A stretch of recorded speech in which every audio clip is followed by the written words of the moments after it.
everyone, with another Transfer Watch. I'm Simon Borg, and we start with a new twist in the Agustin Pelletieri story. He's the Argentine central midfielder who recently cut ties with his club Racing in Buenos Aires. Well, the initial reports in Argentina had him joining his compatriots at the Portland Timbers, but a new twist here.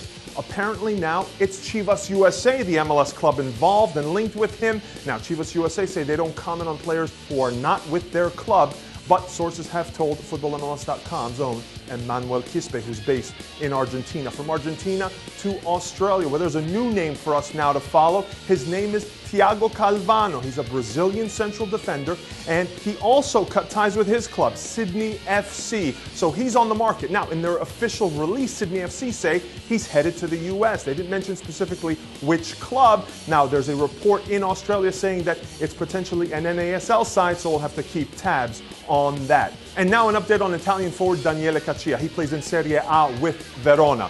A couple of weeks back, we saw reports that said that Toronto FC offered him a deal, but now, if that's true, they might have some competition from Leeds United in England. They are rumored to be taken over by a new Italian owner, and if that's true, he's told Italian outlets that he's going to make Caccia one of his first acquisitions.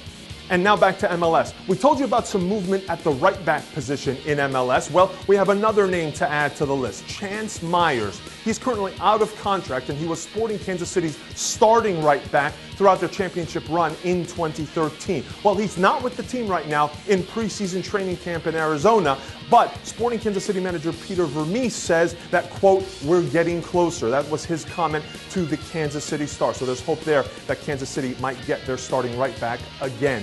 And now to another familiar name, this one to Seattle Sounders fans, Eric Freeberg. He's the Swedish midfielder who was on the team in 2011 before they transferred him to Swedish club Malmo. Well, reports in Sweden say that Freeberg is now in talks with Seattle about a potential return. The Sounders wouldn't comment on the report, but because they transferred Freeberg to Sweden, he would need to come through the allocation order. And who's number one on that list? You guessed it, the Seattle Sounders. So they get first dibs on Freeberg if he comes back. But now remember, they've also been linked to former Chicago Fire midfielder Marco Papa, who was also transferred to Holland with that club SC Heerenveen. And so the Seattle Sounders and Ziggy Schmidt potentially with a big decision here, because Marco Papa and Eric Freeberg, two very different midfielders. And one last note, U.S. national team midfielder Brek Shea. He's extending his stay at Barnsley. They're the last place team in the English second division, but he's staying there through April 3rd on loan from Stoke City. And what he's hoping for, more playing action. And he hopes to get potentially up to 14 games, all in an attempt to make one final push at that World Cup squad in Brazil 2014. That's all we have for today. We'll see you next time for another Transfer Watch.